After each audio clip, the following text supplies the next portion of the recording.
Hello and welcome to the Chinksey Sports presents the Premier League show, powered by chinkseyMEDIA, and we are back again for episode 36. Find us on all digital platforms such as Spotify, Apple Podcasts and Amazon, to name but a few. Luckily for us, I've been reading from enough newspapers for there to have been significant growth on the channel, which has grown expeditiously in the last week or so.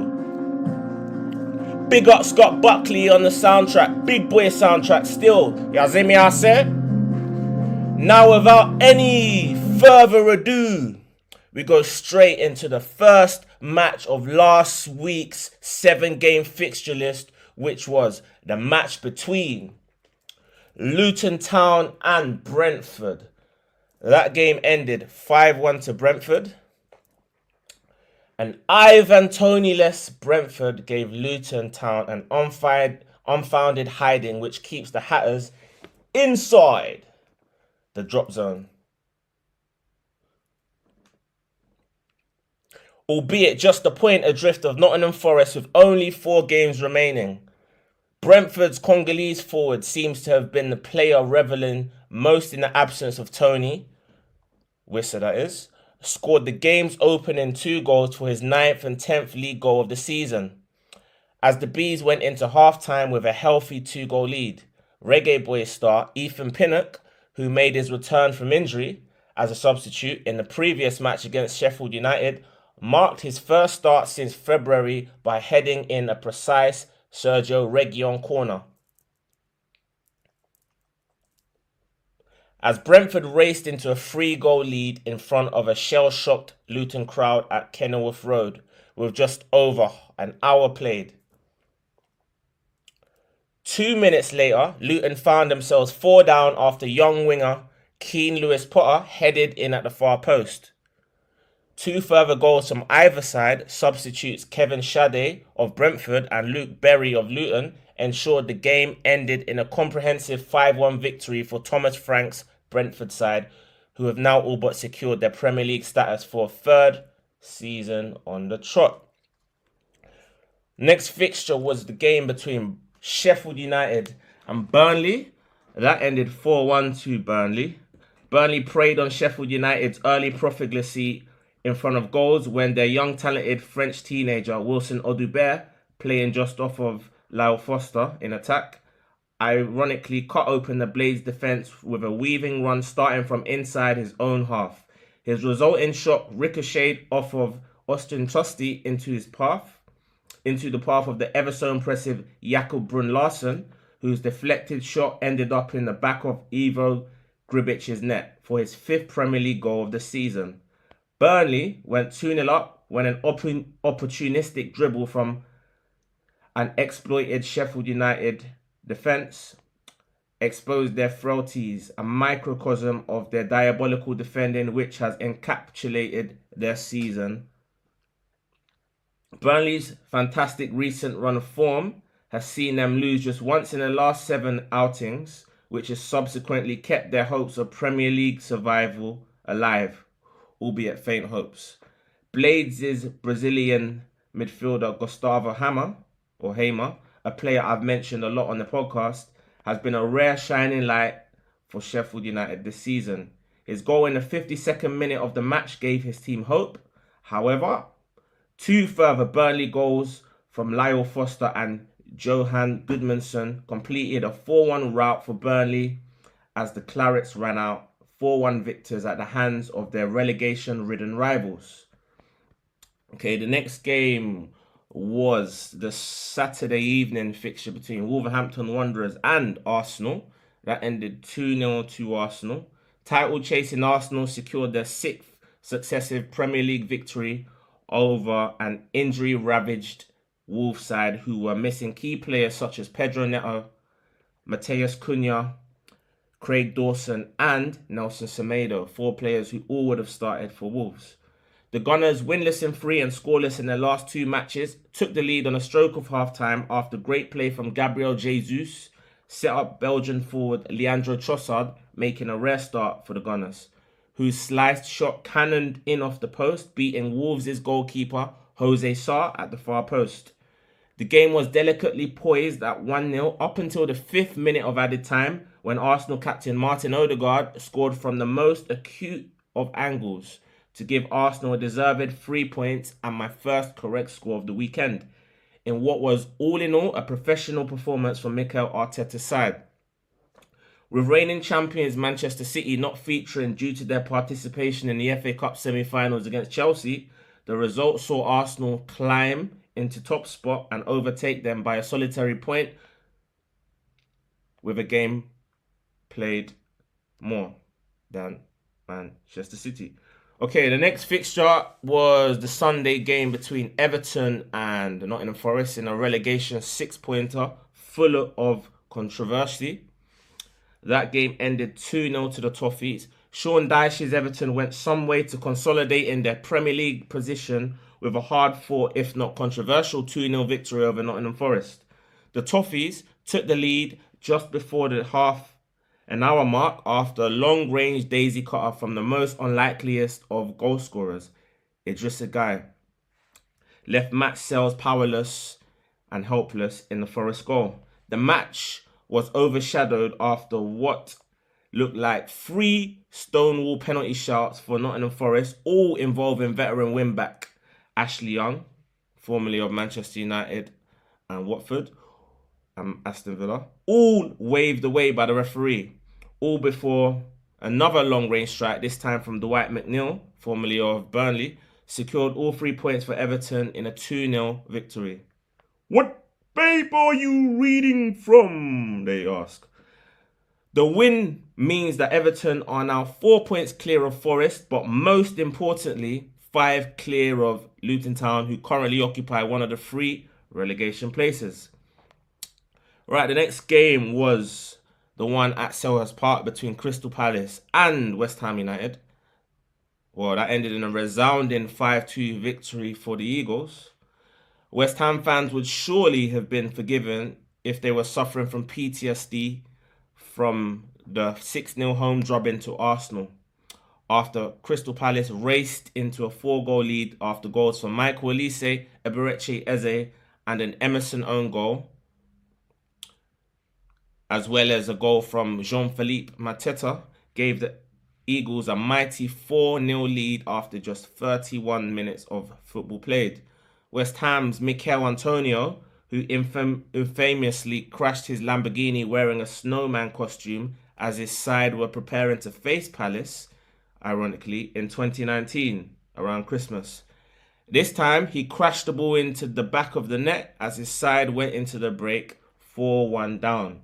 Unsurprisingly, Hammers boss David Moyes hauled off Angelo Ogbonna and Thomas Souček at half-time.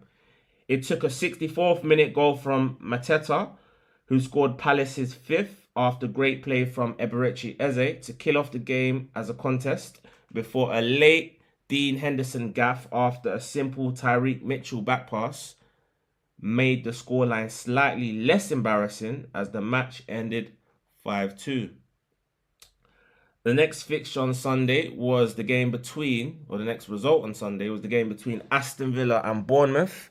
That ended 3-1 to the Villains. An impressive 3-1 victory from Unai Emery's men saw them double down on their Europa Conference League penalty shootout triumph away to Lille to secure their place in the semi-final last Thursday, and also to go 6 points clear of Tottenham in a race for 4th spot, albeit having played 2 more games than their rivals. Bournemouth, incidentally, took the lead from a Dominic Solanke penalty after Matty Cash fouled Bournemouth's young fullback Milos Kerkez after a rash challenge inside the box. That goal was incidentally Solanke's 18th Premier League goal of the season. Villa equalised on a stroke of half-time after Morgan Rogers tied Bournemouth right back Adam Smith in knots before cutting in and slotting beyond Neto. Rogers was subsequently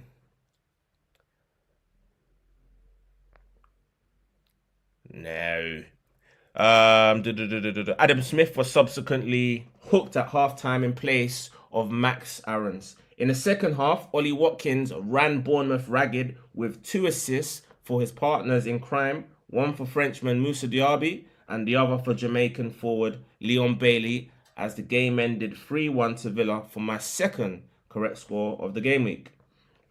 Okay, following that was the last fixture of last week's game week between Fulham and Liverpool. That ended 3-1 to the Reds. Liverpool, having went into the game trailing Arsenal by 3 points, went into this game knowing they had to win. Fulham, having already taken scalps against the likes of Manchester United, Arsenal and Tottenham already this season, were in good form, and this was definitely a banana skin fixture for Jurgen Klopp's Reds. That being said, and all things encompassing, Liverpool took the lead after an exquisite David Beckham-like free kick from none other than their vice-captain Trent Alexander-Arnold to give them a 1-0 lead. However, Timothy Castagna equalised for Fulham on a stroke of half-time after a blocked Rodrigo Muniz shot fell right into his path. In the second half, Ryan Gravenberch, who was making a rare start for Liverpool, scored after a delightful strike from just inside the box, right inside the middle of the D, to be precise, found its way past German stopper Bernd Lehner. We don't do no diddies here.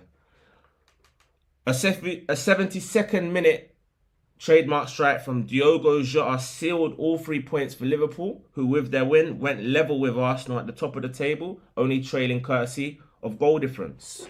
Gotta do this. What paper are you reading from? They ask.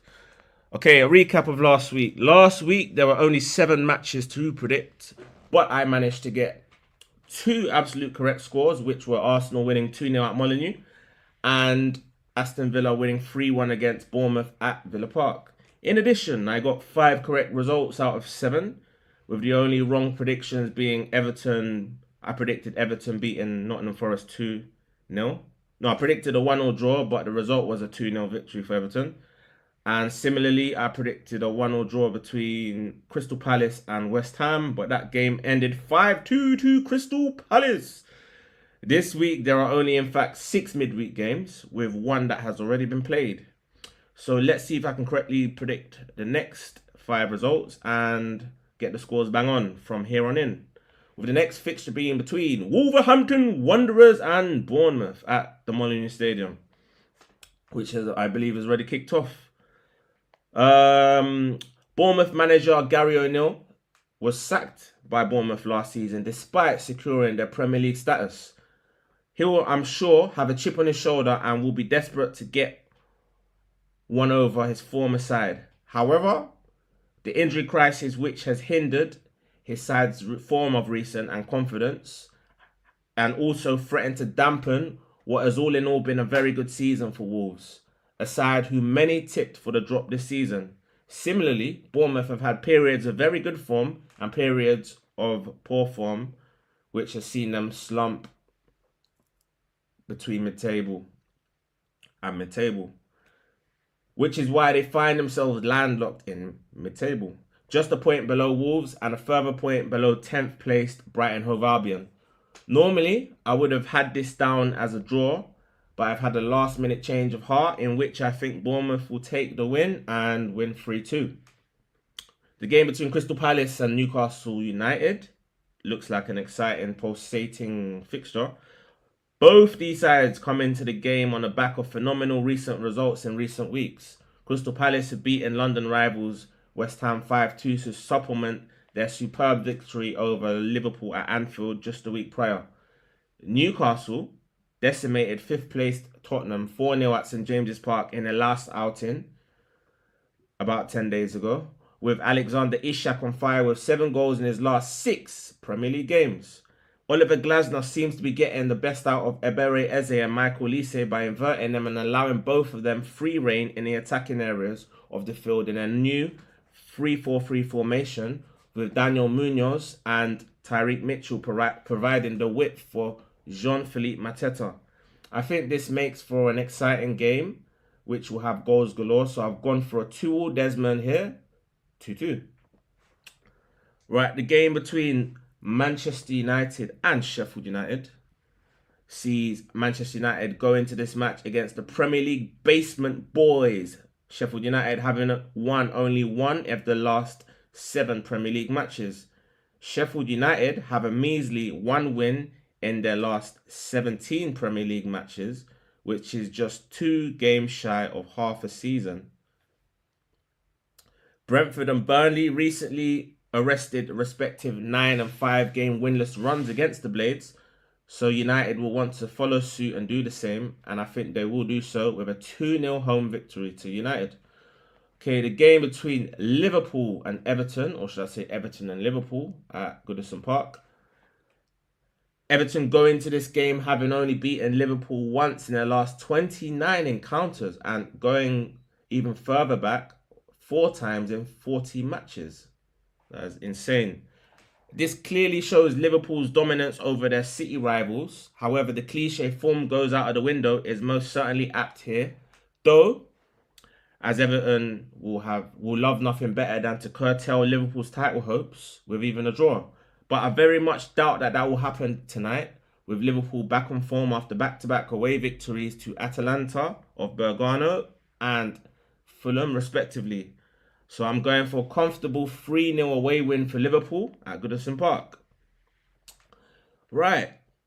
The game between Brighton Hove Albion and Manchester City tomorrow, Thursday, is the last match of this short game week, and it's at the Amex Stadium. With Arsenal now 4 points clear of City, having played 2 extra games, City know that they have extra homework to do and that there is no margin for error. Despite winning their last 3 Premier League matches, scoring 13 goals in the process, I believe it's 5-4-4. This match represents the first of 4 away games in City's next 5 Premier League fixtures that they must negotiate, and on paper, with the exception of Tottenham Hotspur away, is probably the toughest one they have left to play. 10th place Brighton have gone 4 Premier League games without a win and have won only once in their last 6 encounters against City, but have lost a whopping 12 of their last 14 head-to-heads in all competitions between the sides. I don't think the result here will be any different to what has generally happened in recent years in terms of what the result will be. I think it will be a tight, potentially nail-biting game, but I think Manchester City will edge that one 2-1.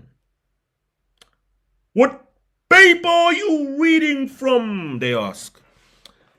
So anyway, guys, quick one today. We'll be back on Saturday. So in the meantime, don't forget to check us out on Spotify, you know the rest. And also don't forget to like, comment, share, subscribe. And we'll be back again on Saturday afternoon.